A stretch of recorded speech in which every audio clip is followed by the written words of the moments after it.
Hello, welcome back to another temp video. Today, got a little bit of a treat for you, a little bit of an exclusive video, right?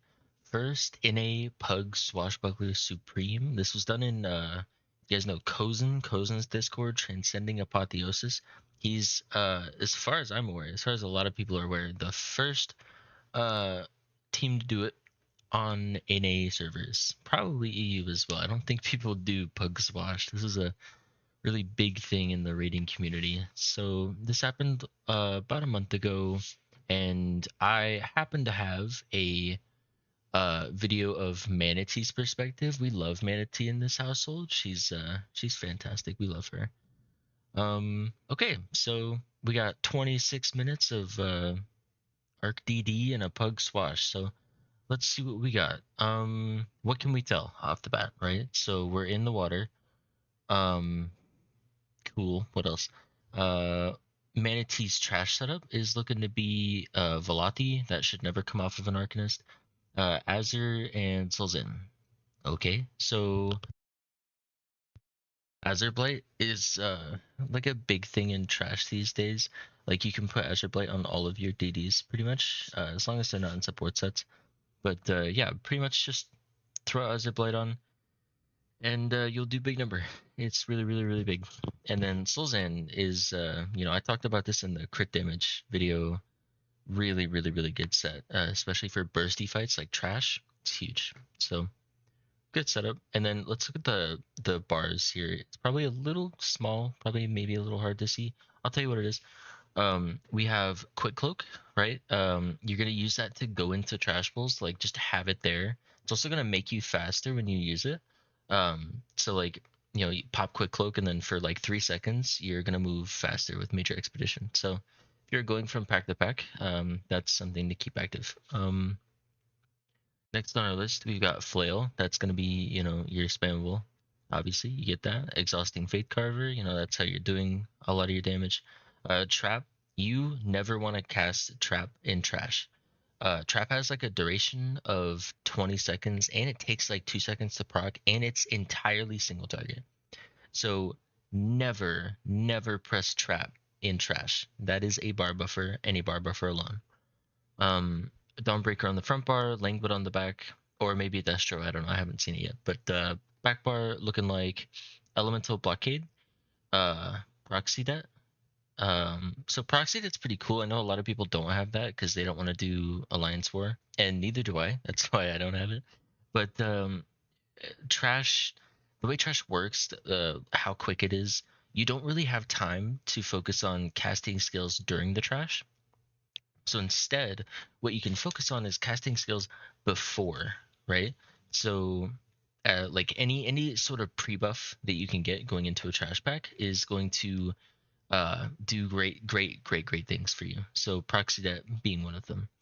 You just press it before you go into a pack, and you never press it again. Always just right before a pack, let it explode when you're in the middle of stuff.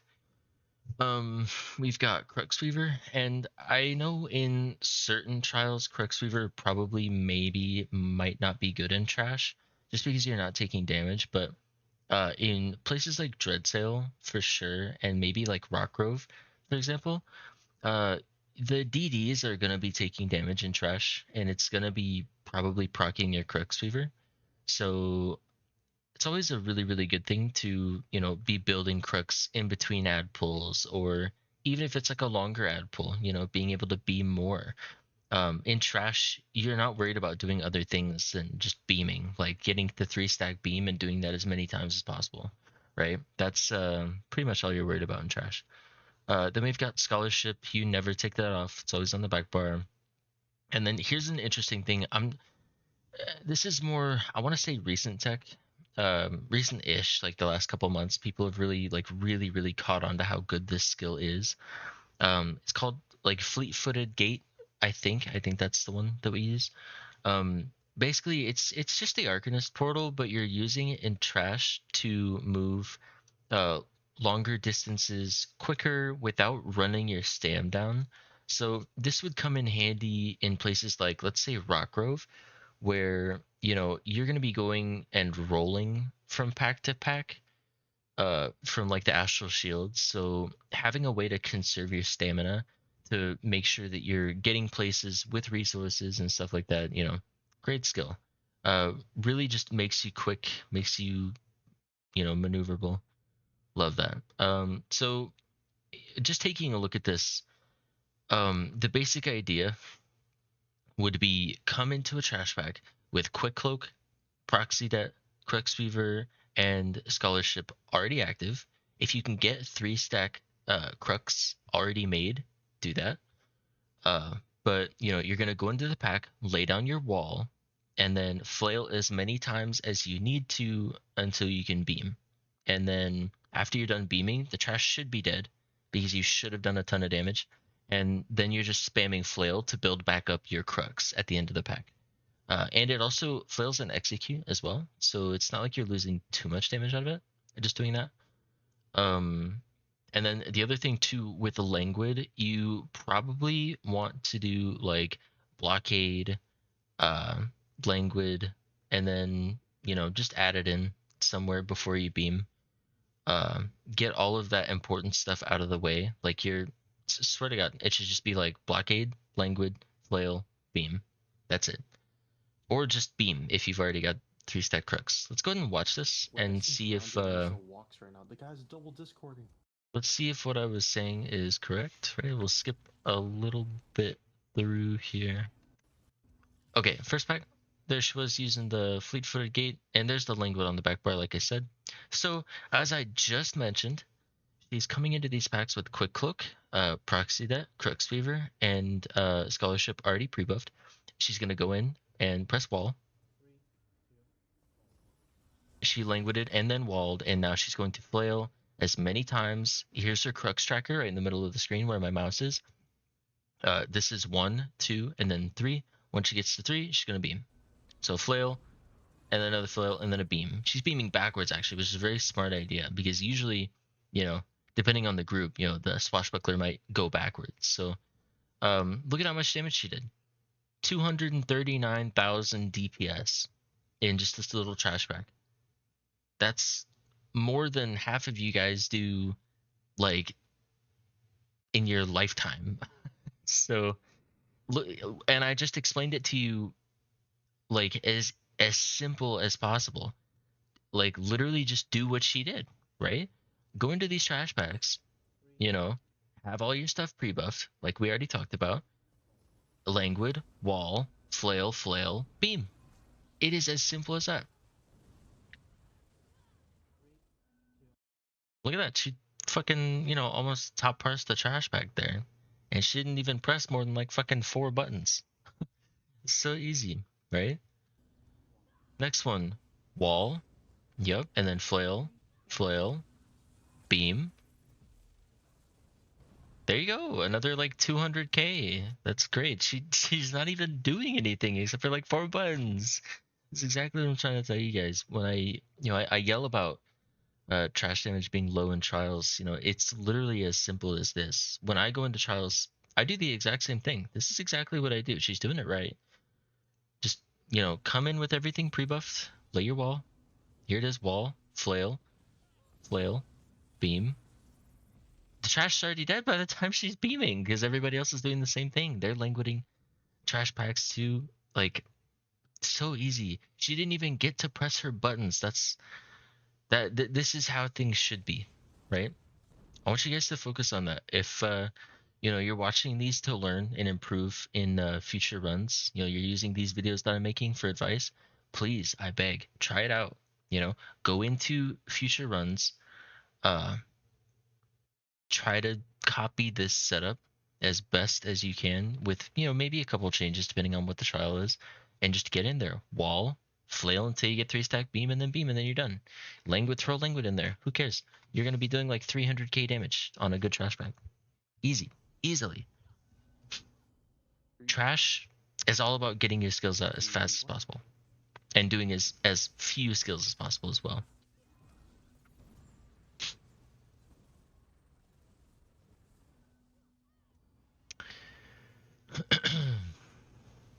Wall, flail, beam. Every single trash bag is the same.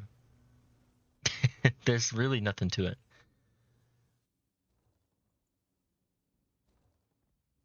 Now, the one thing I will say, let's go ahead and go back because I might be misleading you a little bit. When you're doing trash, one thing that we haven't talked about yet. Let's see if she does it. She's standing in a way to try to hit as many things as possible, like all of these little ads in the back here. Even if they don't get chained in, right? She's still flailing and beaming their direction, so they're still getting hit. They're still getting Azure Blight procs on them. And then looky here, she turns back and you know, hits as many things as possible from this direction as well. There were like 3 things that she was aiming at there.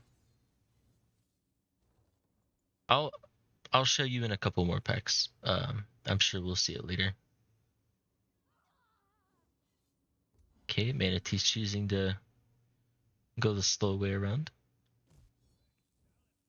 Okay. So what now? Manatee's in boss setup. This is for Twins hard mode. We've got Azure Blight and Coral Riptide, Velati, VMA Inferno. Yep, so that's pretty standard. Yeah, so Twins on hard mode is definitely 100% a fight where you should be using Azure Blight on. If you can wear Azure Blight on this fight, you should. It does a ton of damage. It's great. So Quick Cloak, Flail, Beam, Trap, Camo Hunter, same stuff. Languid on the back, Wall, Fulminating, Caltrops, Scholarship, and Camo Hunter. Cool, neat. Got skills out of the way. Just pre-buffing skills where the boss is gonna come down. That's advanced tech. I wouldn't worry about that. Okay, so in this group, since they're doing Swashbuckler, they're pre-buffing for where the dogs come down. It's pretty fun to do that. It's always nice to see groups that go, you know, fast instead of having to wait for people. Okay, so you see here, she's not even beaming. I'm pretty sure nobody else is either. They're probably just beaming to build their crux, right? So this is something for Twins. If you're in like a swash prog or something like that, don't beam the dogs. It's not worth it.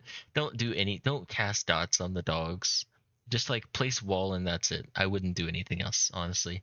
Just go in, flail a bunch of times. That's all that's all it really needs. They die very, very easily, and then you can just build your crux for the boss. Placing traps. She's placing all of her skills right where the boss is going to come down, so that instead of, you know, now casting wall and then caltrops, you know, starting over, she's already got 1, 2, 3, 4, 5 things already pressed. That's 5 seconds that she doesn't have to waste now. So fantastic. She's gonna languid off the bat. So Twins is yeah. So as soon as the boss comes down, you should be like mega rotting this. I don't know how they do it, but usually what I like to do in groups is like this boss, first boss that comes down, you push him to 80%, and then we have the dome dropped, just to artificially stop damage. But for right now, you're absolutely rotting. You're just, you know, single target focused, just doing damage. See this? So here's a fundamental Arcanist ideal, right?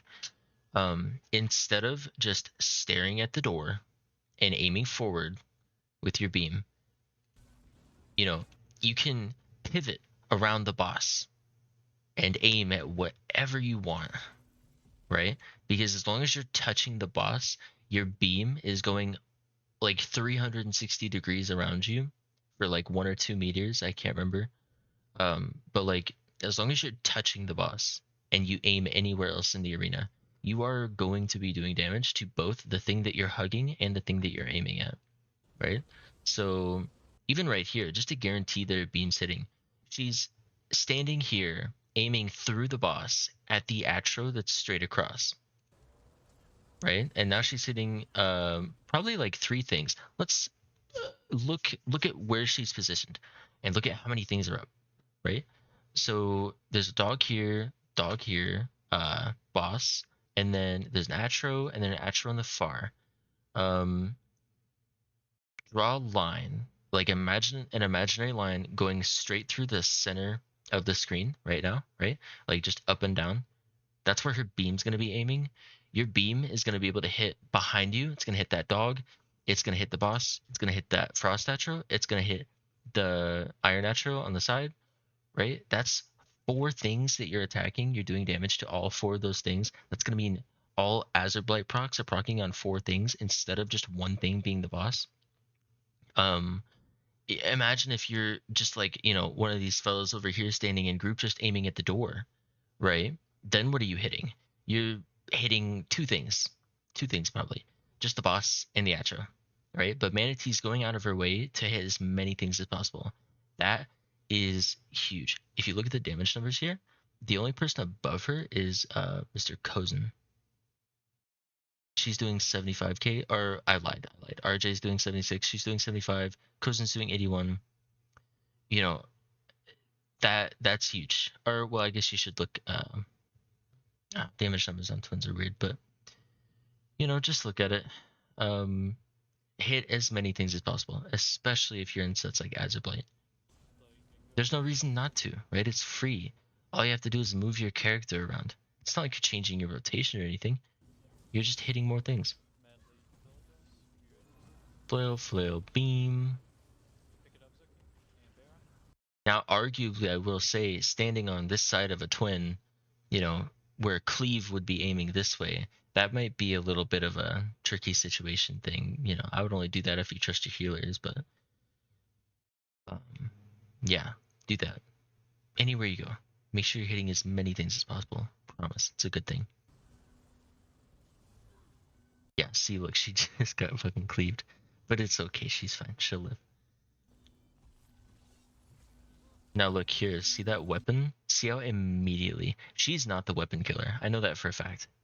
I don't know who was, but I guarantee you it probably wasn't her. And, everybody can aim at that weapon that just popped up. Let's go ahead and back this up. So it's gonna say Calamitous Sword. Am I crazy? Yeah, Calamitous Sword. So, bam, right there. This is where the weapon's spawning at. And just watch how fast she turns, right? Bam, just like that. She is on top of that. She's gonna melt the shit out of that, right? Bottom left, right side, top right, top left. Exploding in 3, 2. Yeah, see, Ace was calling the exploding. That means he was the weapon killer.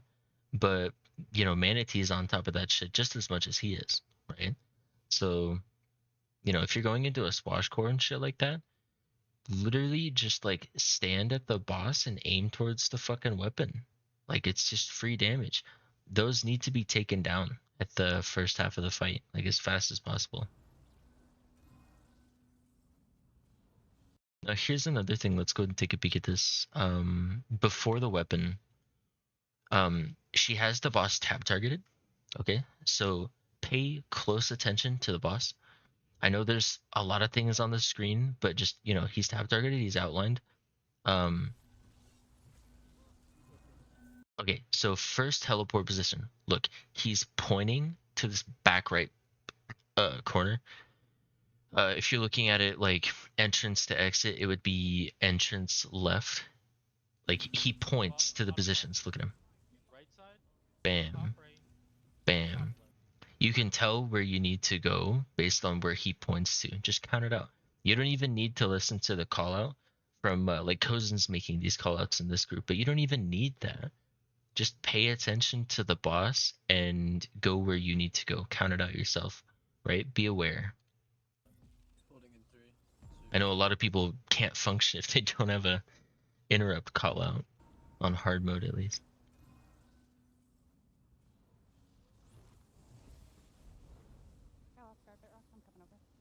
I'm getting punched in the back right. I have a big bleed on me. Ganja, you pick up bubble, okay? I can't. Kozen's going crazy right now. I love him. He's so like he's just got a lot of emotion when he does raids. It's funny. Horn and Ganja, Colo? Okay, so like we saw before, languid off the bat as soon as a new boss comes down, because all you're doing is rotting. Now, especially here too, there's still atros up. This is really rough quality to see, and I hope you guys can see what I'm seeing. You know, these atros are still up when the boss comes down. They need to be melted to Haley, Horn, and Ganja. make sure they don't cause any problems. Yep, just trying to hit as many as possible with the beam.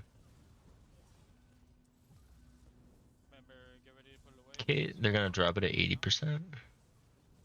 Now look, another, you know, look at her. She's just aiming back at the thing as it's coming in. There's no reason not to, right? Your beam hits 360 degrees around you. Why not? Look, you pick it up and step out. We're super behind.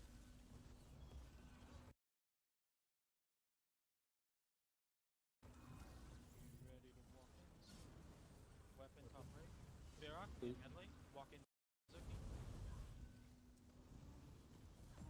Floating now. Blocking waves. That's what we like to see. Make sure you guys listen for that call out, right? Like here, let's see. Can we hear it? Top right. Varrock. Weapon top right. There it is. She should be aiming at it. I don't think that she does. But like I said, it's free damage. Why not? Just literally look at it and beam it. Floating now. Exploding now. We're looking for the wave. We're gonna either roll or block the wave. Fantastic. Like we talked about before, I watched him point for teleports. Floating now. When's he gonna do it? He's gonna do 1, I missed. 2, Bottom left. 3, Top right. 4. But hear me out. You would have never known where he was pointing if you didn't have him tab targeted, because there's a bunch of atros just stacked directly on top of him. So when you're doing this fight, if you really want to see where he's pointing at, you're gonna have to have him tab targeted and highlighted, right? Because there's like no other way to see it if you're not doing that. Top right. It's kind of in group,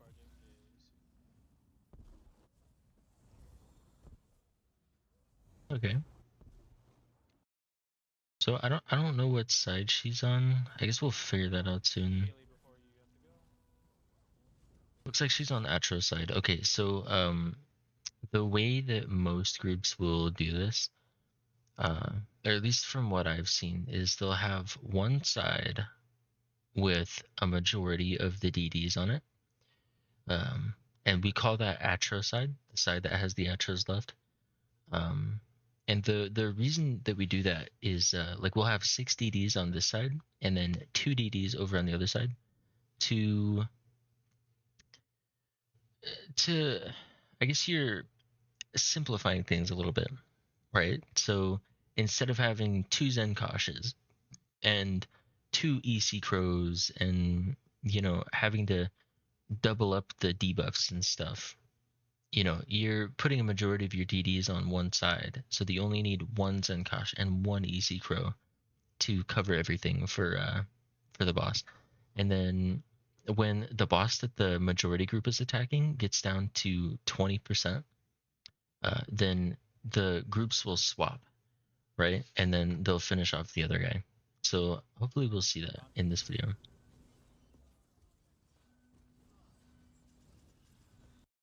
So I can't even tell. We've got like 1, 2, 3, 4, 5, 6, 7, 8, 9, like 9 people over here. What does that leave? 9, 10, 11, 12. Yeah. Okay. I might have overcounted, but definitely a majority on one side for sure. Barrier your side slow and medley. Okay, so remember how I told you for the first half of the fight that you need to be aiming at weapons? For the second half of the fight, after split phase, don't. Unless you're the weapon killer, ignore these. Even if you are the weapon killer, don't kill weapons when they spawn. The reason we're saving it is because you don't actually have to kill them. They're gonna spawn in the empty parts of the room, and they're not gonna do anything over there because we've got the domes on the entrance side of the room, right? So at a certain point when there's enough weapons up, like let's say, you know, there's like 3 or 4, maybe, you know, the 5th one might end up spawning in group. So then at like the 3rd or the 4th weapon that spawns, then we'll kill one. And we'll keep it in a constant state of like 2 or 3 just sitting out in the empty arena side. We have a designated weapon killer for that to make sure that we don't get weapons spawning in the domes, because you'll wipe if you get a weapon spawning in the dome. Yeah, wait for brands, guys. Super important. Beam like. Okay, so as you can see, they're burning one boss down, and then they're having looks like the other side just has not been taking too much damage.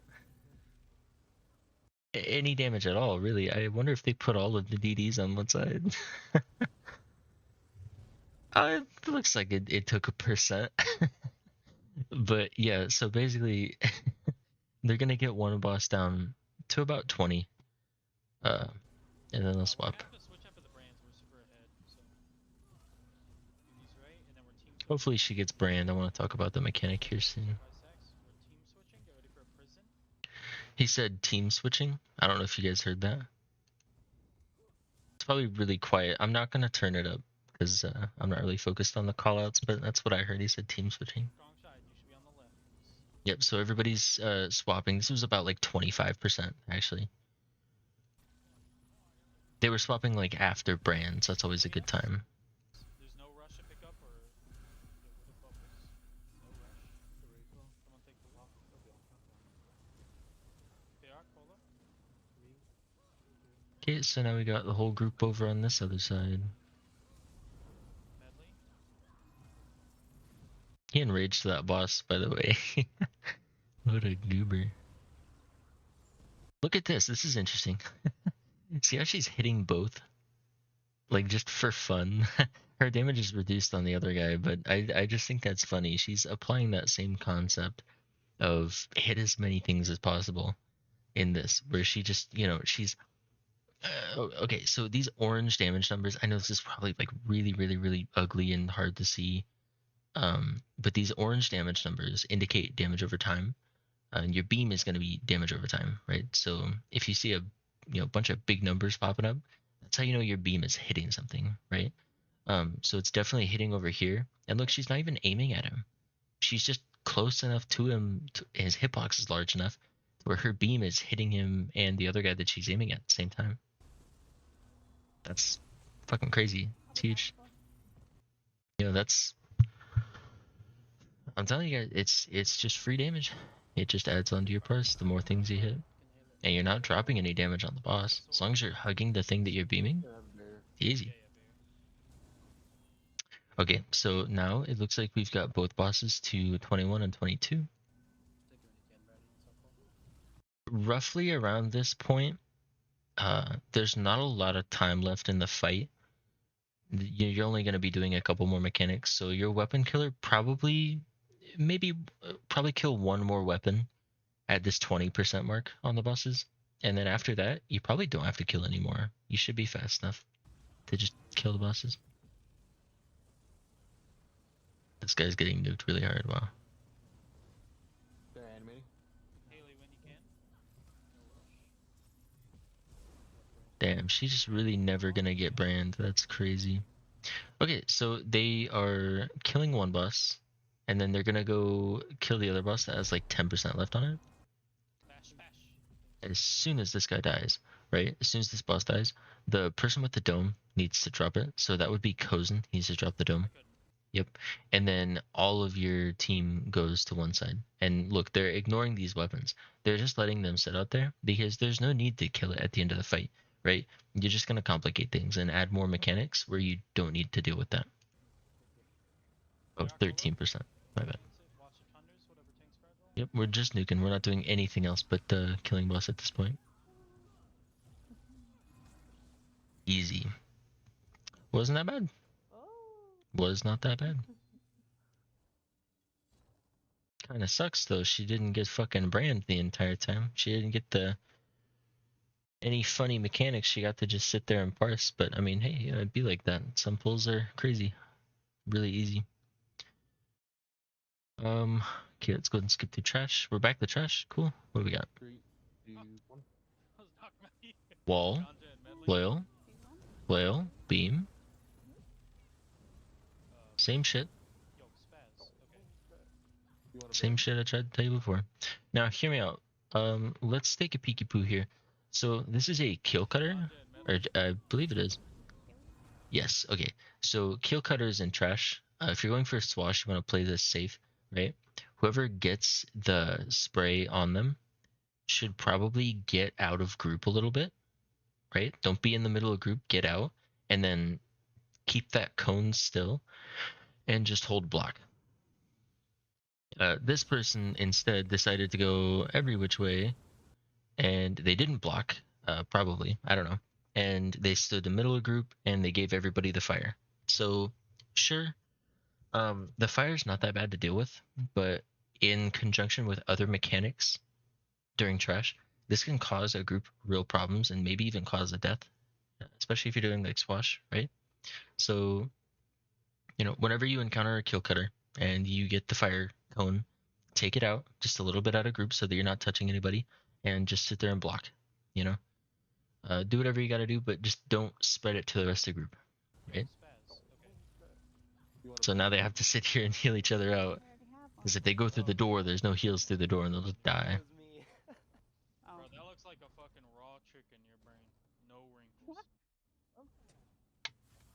Kozen just made a funny joke right there, but you guys probably didn't hear it. Tee.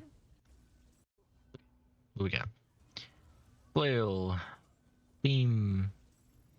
She wasn't even paying attention for that pull. That bad pull, Manatee. That was a bad job. Guys are pulling ganja and 3. Oh, okay. So, one thing to talk about is lever management, right? So, how do you do levers in a swash? How do you keep things fast? Keep the momentum. So, what we did in my group, I don't know about this group. I have no idea, but I'm just saying, like, for my group, I like to throw like maybe an OT at one, and then a healer at one, and then a Sork on another one, because the Sork can use streak to get places faster. Teehee. I know they do have a Sork going after for here, and they've also got Brandon going for one. It looks like Kozen just chose 3 DDs, including the Sork, but up to you.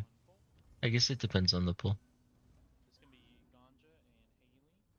But the idea is, if you're going for a swash, you always want to have a tank and a healer able to go through and pull the next pack without waiting for the other supports.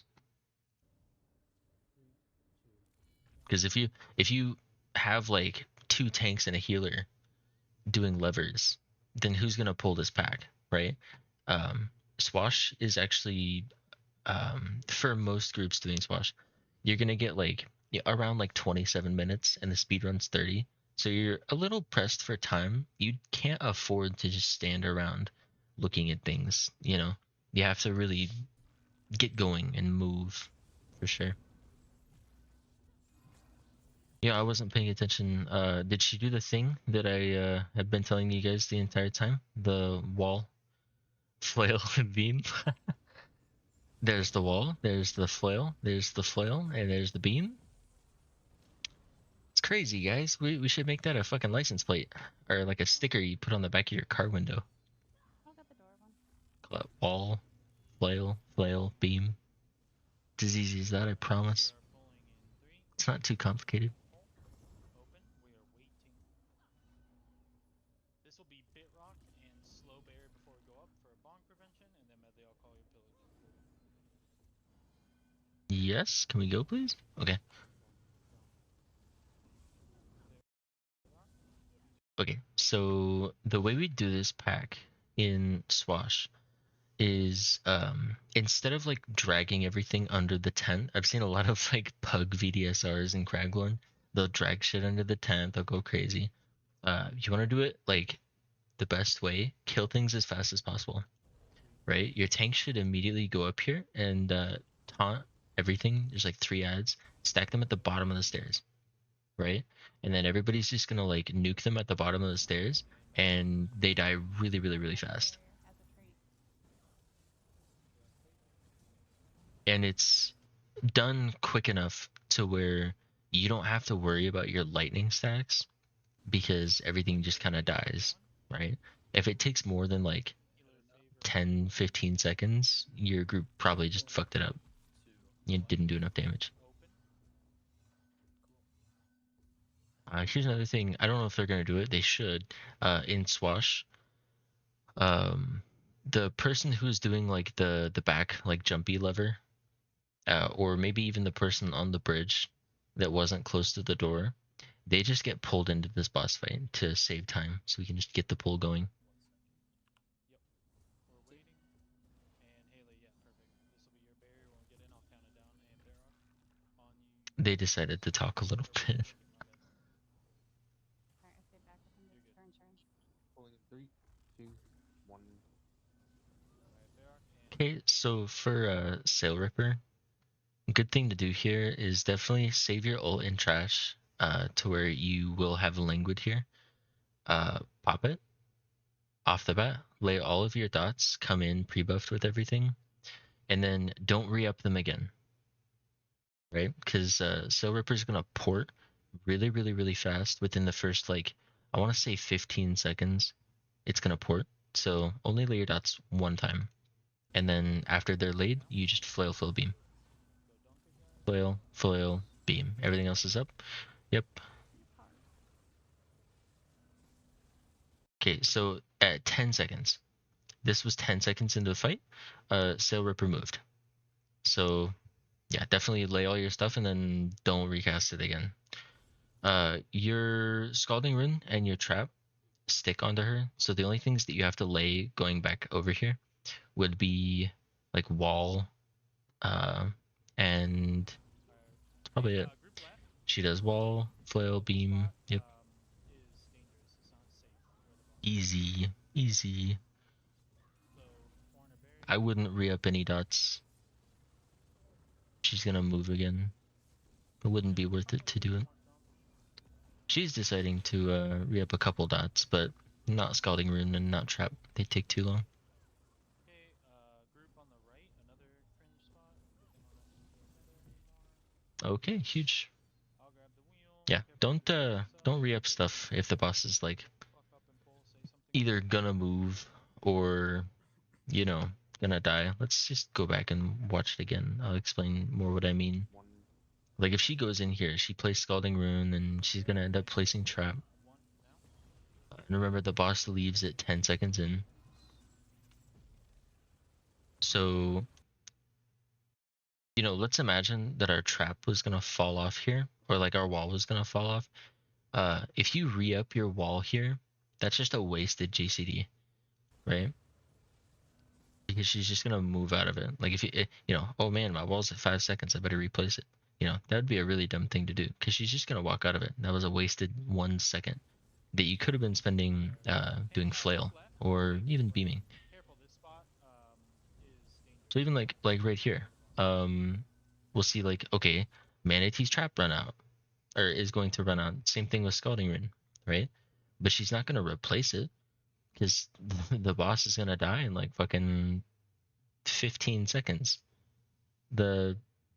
It's just not worth it when you could instead flail and beam. Important dots to keep up would be like wall and Crux-Weaver. Obviously scholarship, you want to have that up all the time. But like Quick Cloak and Scalding Rune, you can let that shit drop so easily. The trap, you know, trap's pretty good, but you can let that drop too if the boss is gonna die. So, corner barrier. You can surprise me. Like there's just no point in re-upping trap here. It wouldn't last for the rest of the fight. We're gonna probably. It'd be a wasted cast. Medley, you can pose this.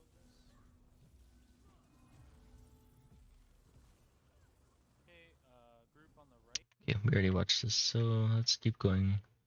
Here's another thing. So, Arc TDs love to use Quick Cloak as like a pre-buff, right? That's what I've been teaching you guys this whole time.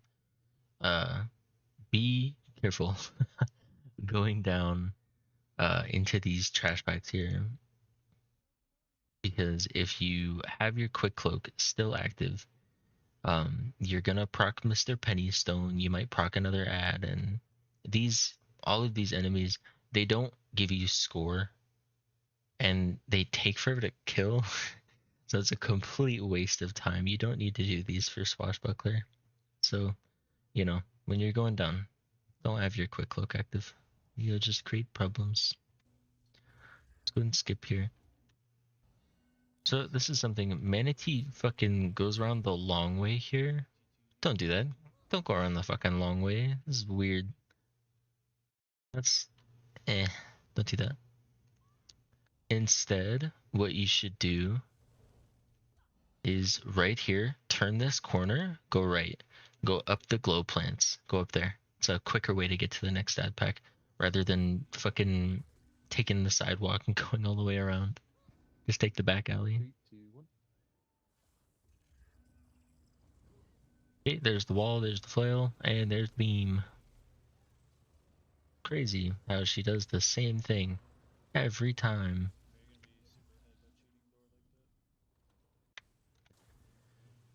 Okay, one thing for the hard mode achievement and for Swash, if you pick up the rune boxes, the little special dirt mounds, you won't get the achievement if you get the secret buffs. So definitely don't look for those when you're going for Swash. Please wait for slow to full.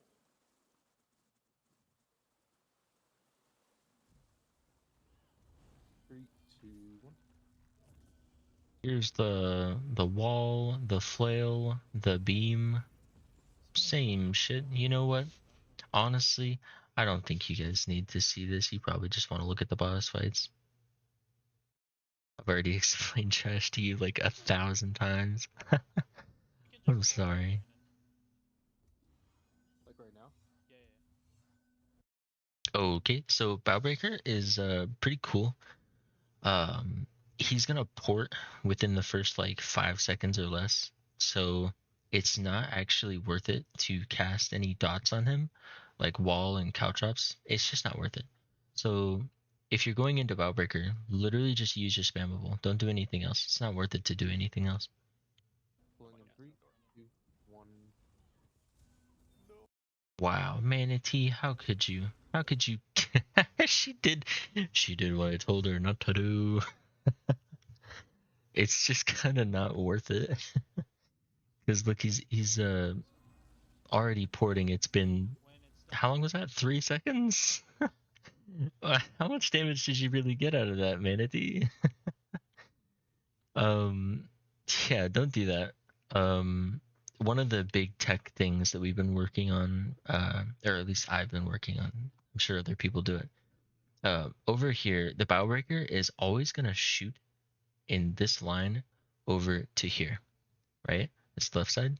So if you pre-place your trap and maybe like Scalding Rune over there, he's gonna land on it, and you could do the same thing for like your wall and your cow chops. Just place it over there. Then when he ports after that first 3 seconds, he's already gonna be in your dots, and you won't have to recast them later, right? So that means all you have to do when you go into this fight is 2, 1. literally just flail. That's all you gotta do for 3 seconds, and then he ports. And then never beam off the bat as well. If you come into this boss fight with full crux, do not beam off the bat. Your exhausting Fade Carver is going to be like 6 seconds, and he's going to port in the first like 2 or 3, like I said. So if you beam off the bat, you're only going to get half a beam or less damage off. That's just not worth it. You don't want to waste a 3-stack beam on like 2 seconds of beaming. Then you got to build it up going back. You don't want to have to worry about that. Just flail. Just do flail. Not worth it. Okay. And then here is another example of what we talked about. Aiming backwards to hit everything while hugging the boss. Hit as many things as possible. It will make your damage number go higher. And there's no reason not to. You're not losing single target damage. Again, you could make that a fucking license plate. Or what, bumper sticker.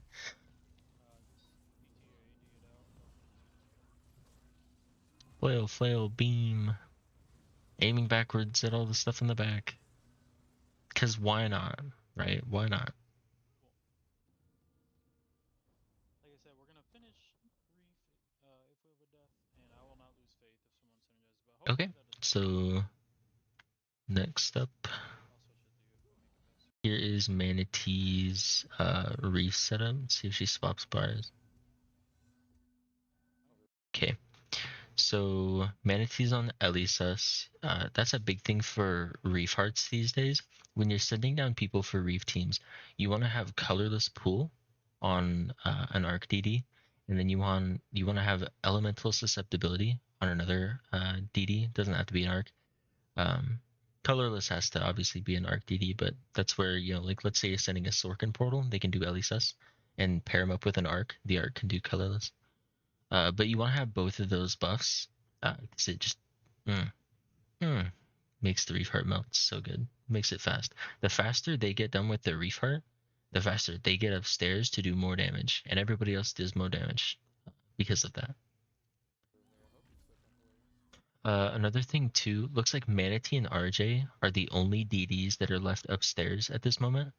The reason why is because they're Reef Team number 1, right? So they're gonna stay up, and when their Reef pops up, they're gonna go down.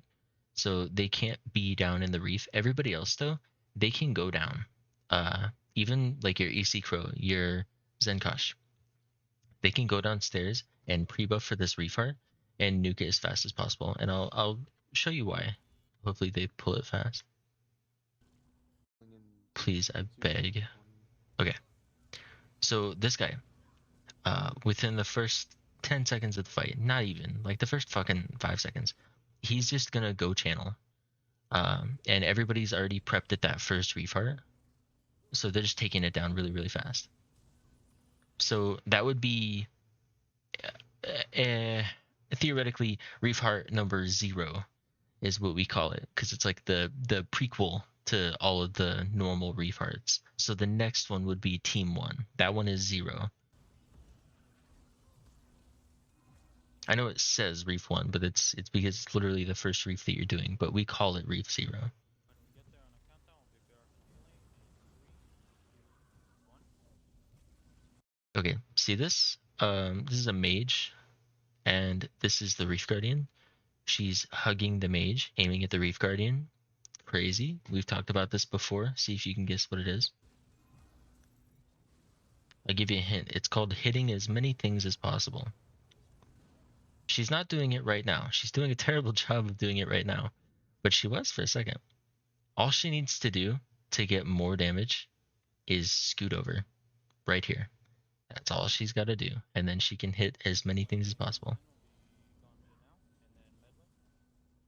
Okay, now she's going down for Reef. This is Reef 1. Her and the RJ are going to go down.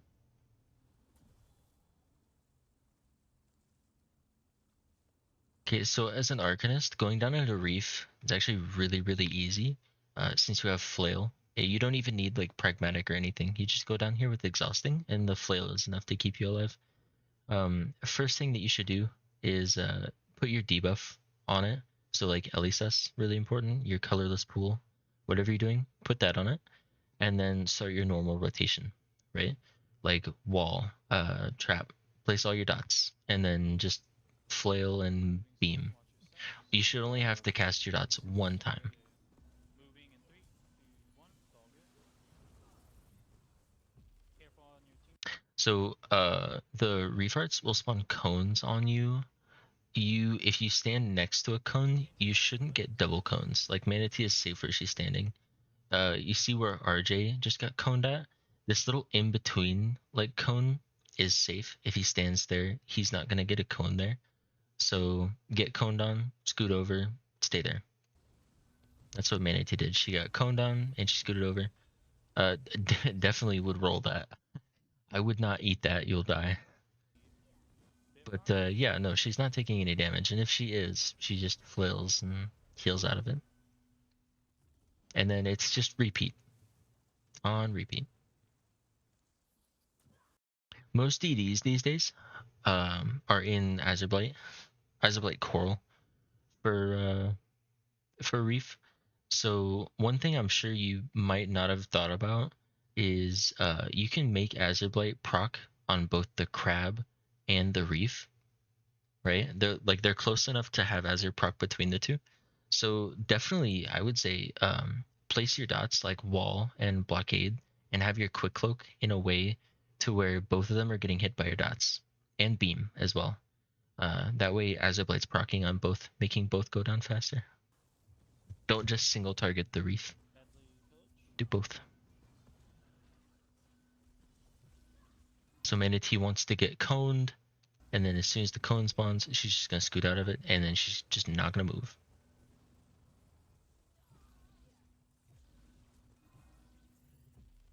See, the crab died before it even heavied her. Fantastic. That was so fast. Really, really, really fast. Okay, so as soon as you get up from Reef, you 100% should call Mage up.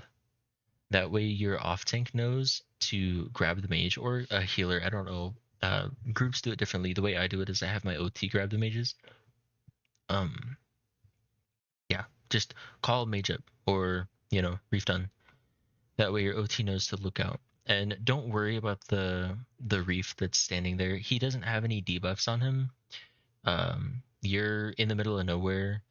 You're probably going to get hit by lightning, maybe poison plants. Get back to group as soon as possible. Get back to healing. Get back to safety. This is where the Alkosh is. This is where the EC is. This is where all the healing is. This is where all the buffs are. Get back here. Keep doing damage here. Don't worry about the guy coming in. He'll come in later. So here's something. These plants, right? They'll spawn little plants that spawn AoEs after a couple seconds of them being up. And when you get hit by those plant AoEs, it puts like a stacking debuff on you. Poisonous or residue, something like that. That's the debuff name. So like, the more poisonous residue plants that you get hit by, it's going to stack like 1, 2, 3, 4, 5, 6. And when you get to like a big number like 10, the dot from poisonous residue is just going to nuke your health bar. Instead of taking like 1k or 2k ticks, you're going to be taking like 6k, 7k, 10k a second. You don't want that. Don't do that.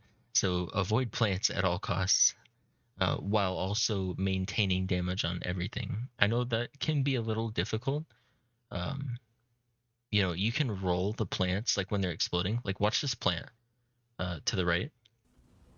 That right there, when it exploded, you can roll dodge that if you time it right, and it won't give you any stacks of poisonous residue.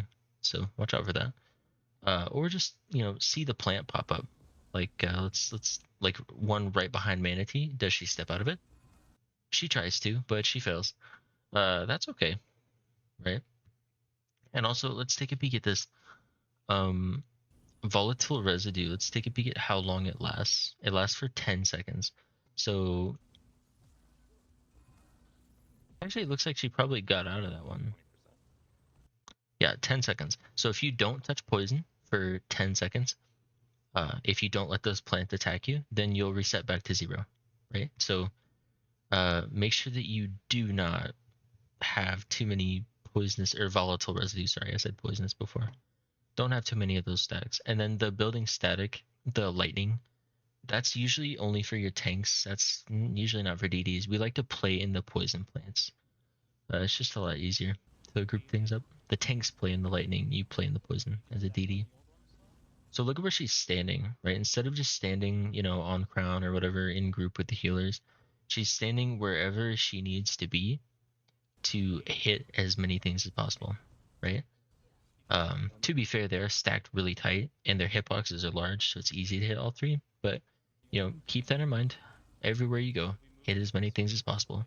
Make your Azurblight hit like right here. This is poor positioning on Manatee's part, right? There are 4 things up. She's hitting about 2, maybe if you're pushing it 3 of them. I can't tell. I know for a fact she's hitting 2. Actually, I think she is hitting 3, but like right here. Don't aim at it from this vertical angle. Go horizontal and hit all 4. That's what she needed to have done here. Or hug the mage and aim at this guy. You know, do whatever you need to do to hit all 4. Don't settle for hitting 2 or 3. You're going to get less damage that way. Ganja, That's not what we want. We always want to strive for more damage. Like this, she needs to pick a better positioning spot. This is not great. Okay, now we're in transition. Manatee's next reef is going to be Crown. So whenever you guys see Crown and Chalice activate, that's going to be her going down. It's the next one to come up. This is great. You know, we're aiming at the mage, we're aiming at the bear, we're aiming at the 2 reefs. This is how we want it. She got knocked over by a horse. Damn, that's crazy. Watch stacks, guys. Okay, so that one activated. This is time for Manatee to go down.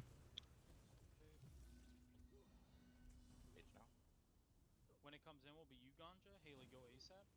Medley, pillage. My bad. No way, Manatee. No way. You missed the fucking jump. Okay, hear me out. When you okay, instead of jumping to your reef when you go down, like look at how she goes left to get to her reef. Don't do that. Don't do that. Because then you're gonna do what she did and you're gonna miss your reef. Instead, go like give yourself some room. Like she should have went right so that she went directly to her reef and didn't miss it. Yeah, don't do what she did. Look, RJ did the right thing. He gave himself some space and then was able to go to it straight away and get there faster. The faster you get to this reef, the faster it goes down, the better for the entire group, I promise. So she's going to Ellie sus it first. Place all your dots once. Make sure the crab's also getting hit by your dots. And then just flail and beam. Get out of the cone. See, she's standing in this safe area. She's not going to get coned on by the reef heart where she's standing at.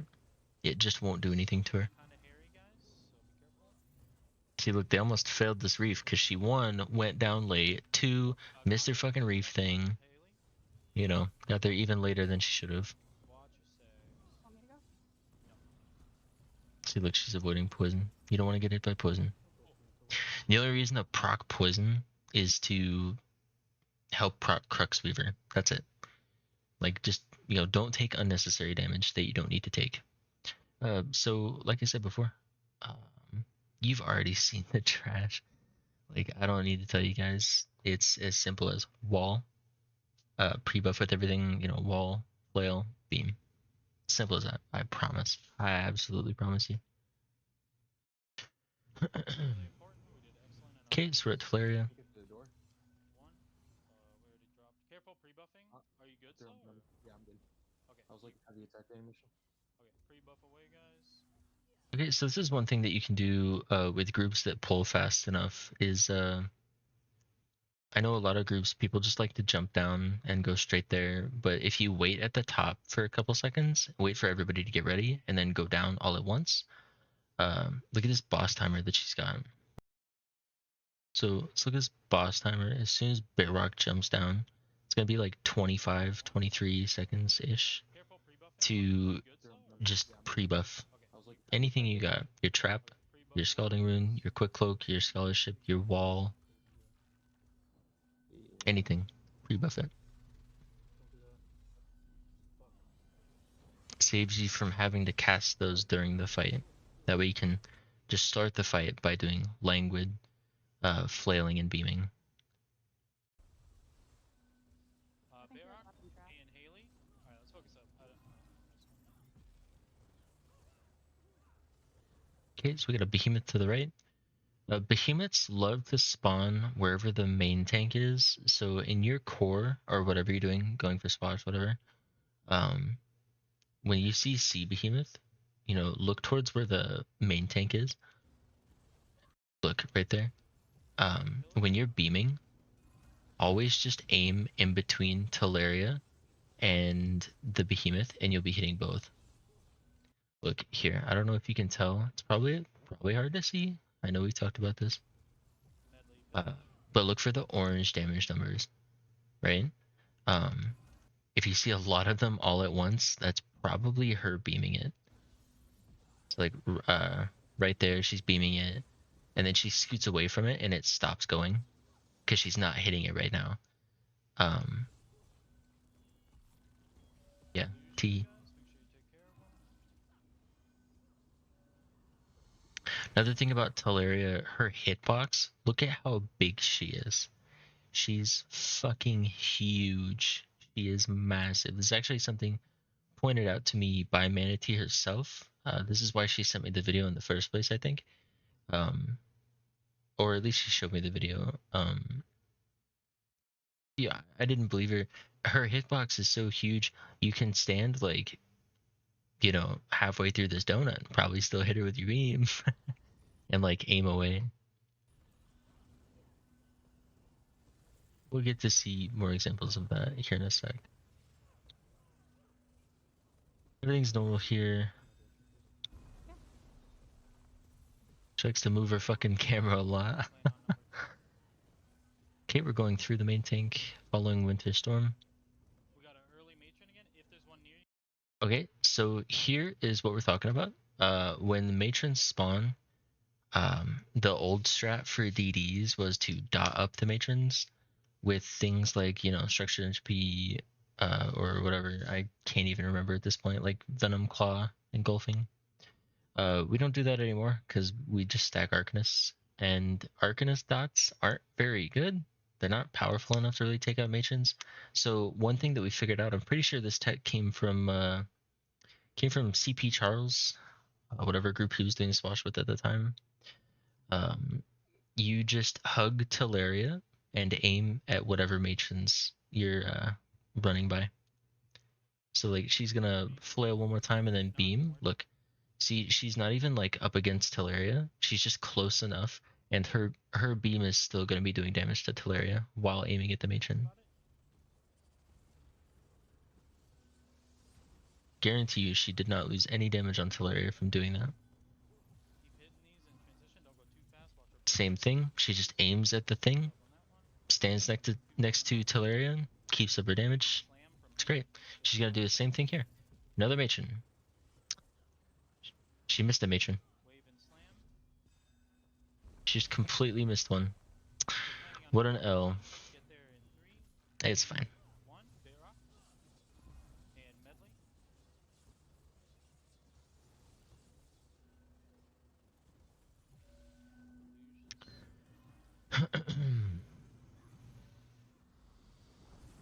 Okay, so we're getting about 50%.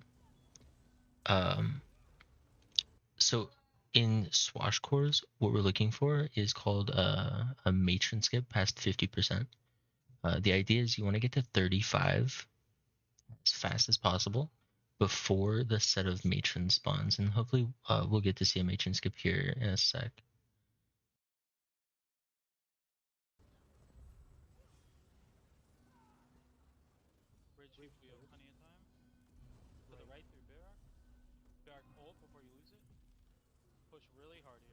See, look, here's something too. We already talked about this, but as soon as this guy is popping up, she's just aiming at it. Her beam is still going to be going, to the side, hitting Teleria, but she's just aiming at the behemoth to get more damage on it, make it die quicker. Great, huge, love that.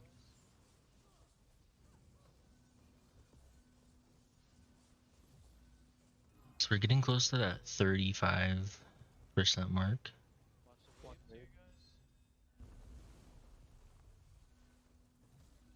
Alright, keep doing damage. We're walking to the right. Barrack will be on 9, we'll be on 10. Handle your deluge when you need to. I'll have a heart in a second, bit rough. Slight delay. Medley, Pillager, if you have it, push, guys, push. Okay. So they did not get a matron skip on this, but they were dangerously close, right? So the idea is at 35%, she's going to spawn this next bridge. See how she's doing this? At 35%, she's going to spawn that next bridge. But before, she likes to spawn matrons. But if you push fast enough, she doesn't spawn matrons, she'll just go straight to the bridge, and the matrons will be delayed for like really late into the fight. So what this leads to, if you don't get a matron skip, is Medley Pillager, if you have it, push you have it. to deal with just more matrons attacking the team in transition.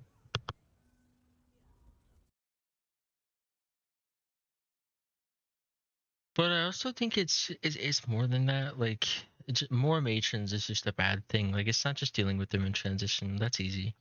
We proved that from earlier. It's more, you're just gonna get an extra round. Nobody wants to deal with extra rounds, because the thing about matrons is, even from across the arena, they choose somebody to light attack, and they're gonna shoot at them.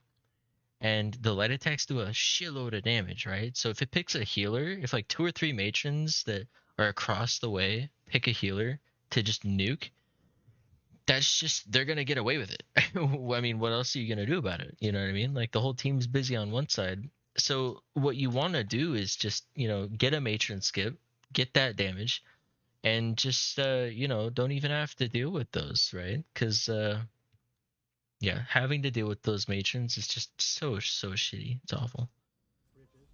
Let's watch us the fight. You have time? It animated? Actually, real quick, I probably should tell you. So the bridges, there are 3 different bridges, right? It's important to know what all of them are, how they affect you as a DD. So like, the yellow one, for example, since we're looking at it, will put a slow debuff on you, makes your movement speed a lot slower.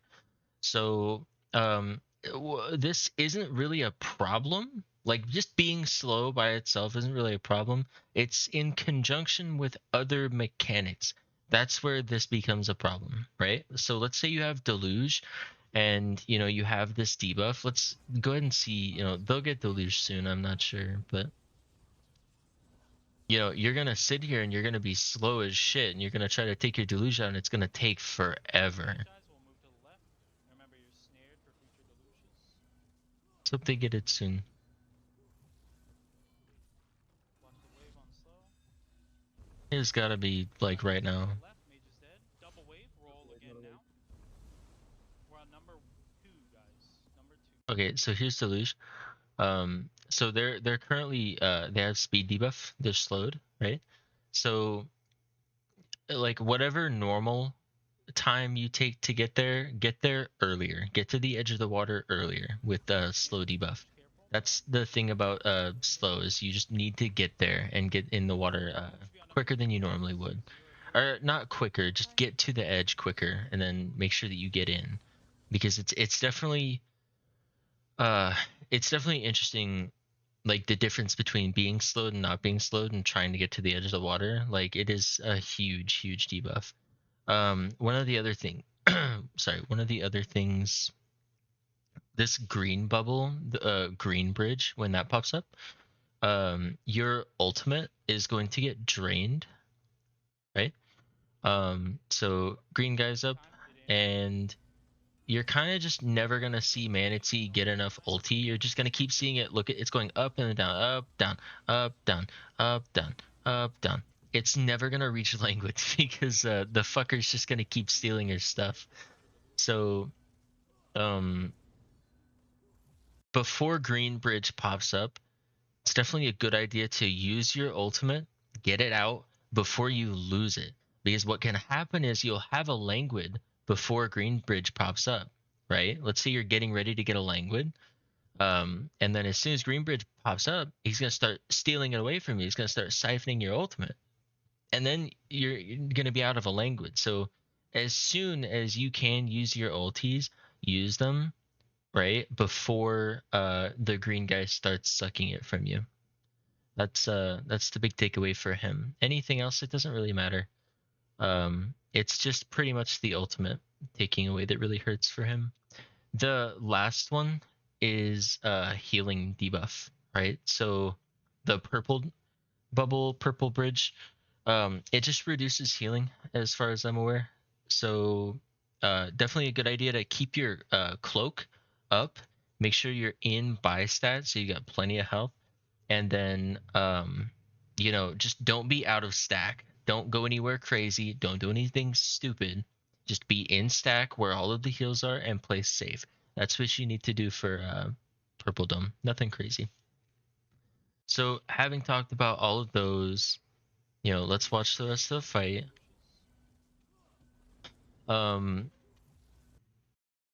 You know what? We didn't actually talk about this, and we probably should. Let's talk about the movements.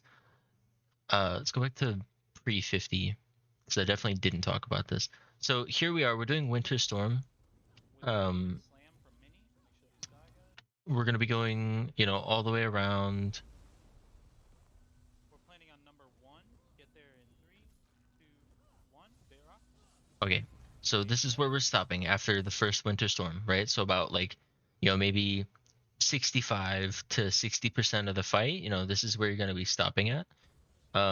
So how do you tell when to move when bridges come up? That's, you know, a common thing to talk about. Like, you know, where should I move to, you know, blah, blah, blah, blah. When should I do it? Like, okay, cool. So first bridge is going to pop up at 50%. Let's go ahead and skip to that. Okay, so it is green bridge. We know that it's green. Let's look at all the information that we have on our screen. Next Maelstrom is going to be in 7 seconds. So it's probably not a good idea to have the entire team move over to green in 7 seconds, because what's going to happen is in the middle of that transition, you're going to get Maelstrom and people are going to be spread apart. They're not going to be in heals. The heals are going to be scattered and you're just not going to have a good time. So generally the idea is wait until after Maelstrom and then you can all move as a group. Now you've got 2 options, right? You can either go the long way around or you can go the short way around. Hear me out. It's probably easier for everybody to just go the short way to get to the next spot, right? So they're all going to stay here. Bridge team is probably going to go. Push really hard here. We're going to stay here for as long as possible. They're staying. Here's the Maelstrom. And then after this Maelstrom, then they're going to move. And if you notice, this little icon, little devil demon thing, this is Bitrock. He's their necro holding Teleria. So the tank that's out of group, he's on the right and the group is on the left in this situation. So he's going to lead. He's going to be on the right side still. He's not going to change positions with us. He would be going to 9 and the group would be going to 10. That way the mage and the bridge team are both going to come down in between 9 and 10.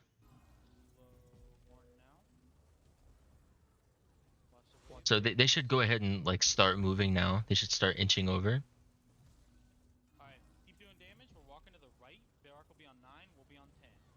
Okay, they're making their move now. They're doing Deluge at the same time. So when they get back from Deluge, you know, they're gonna keep doing damage. Slight delay. Okay, so Bitrock is at 9 and group is at 10. Just exactly how we said it. So now bridge 2 is gonna spawn at 35%, right? And it was yellow bridge, so it's the left. Okay, now you might say like, okay, Maelstrom incoming. So we're gonna let that happen You first. have time? It ain't. Definitely. Alright, let's kill this mage so we don't fall behind. But so the idea is, even if you did have time, I wouldn't move personally. What I like to do as a raid lead is I will tell the team to kill the mage that had came down and keep it where it spawned at, right? So that way you're leaving this dome here and moving out of it to get to the next spot. The reason why you're leaving the dome here is because while you're in the dome, even after the mage dies, the dome will stay. The dome will stay on the arena, and whoever's in it, you still get the debuff that the bridge had previously applied to you. So this one was sucking away your ultimate. They're gonna kill this mage here, and they're gonna leave after it's dead, right? They shouldn't move yet. When the mage dies, we'll move to the left. I don't know. I don't know where they're inching over. So here's an idea here, Manatee. Instead of aiming directly at Teleria, aim, you know, a little bit more left and hit all three. Her hitbox is large, right? So Remember your snake. she's right now not hitting this mage. She's losing damage right now, and we want that mage to die as soon as possible. Watch the wave on slow. Alright, let's move to the left. Okay, so the mage died, and the dome is staying here, so they're gonna move out of it now, Number 2. and they're gonna go to the next bridge spot, and we're safe because there's no maelstrom. It's coming soon though, so they definitely need to get regrouped. I have to use 0 heals here. Sorry. Okay, they're at the new spot. The bridge guy came down, or the matron came down. We're just gonna sit And in groups with plenty of damage, like if you're going for a swashbuckler, you're just gonna be executing the boss from this point on. Okay, so last bridge is spawning. They should just stay here. There's no reason not to. You remember the mage died and the dome stayed. There's the green dome over there, but this yellow dome, it's not gonna do anything except for slow people. That's not really a problem, right? I know for other groups, if you have green dome, you always want to get out of it so that you can keep using ultimates. But yellow dome doesn't really do anything too, so there's no point in just, you know, staying in it. 20% to 0. Just stay in the yellow dome. Purple dome you might want to get out of, but yellow you can just stay in as a team.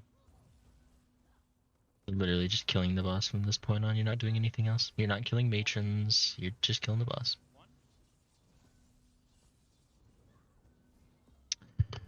Handle your delusions. Remember Oh, late deluge. Take it out. And then we're going back up. Killing the boss. 5%. He's calling barriers because it's getting scary. Watch these waves.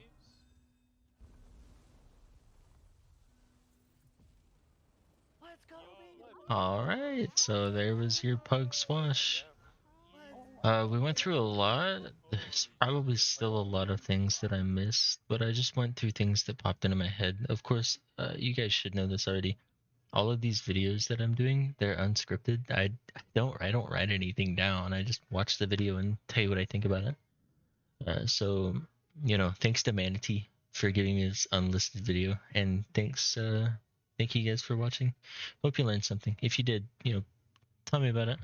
And if there's anything that I missed, please comment it, because you know, I'm sure that would help any future swashbucklers trying to go for the title. Any help is always great.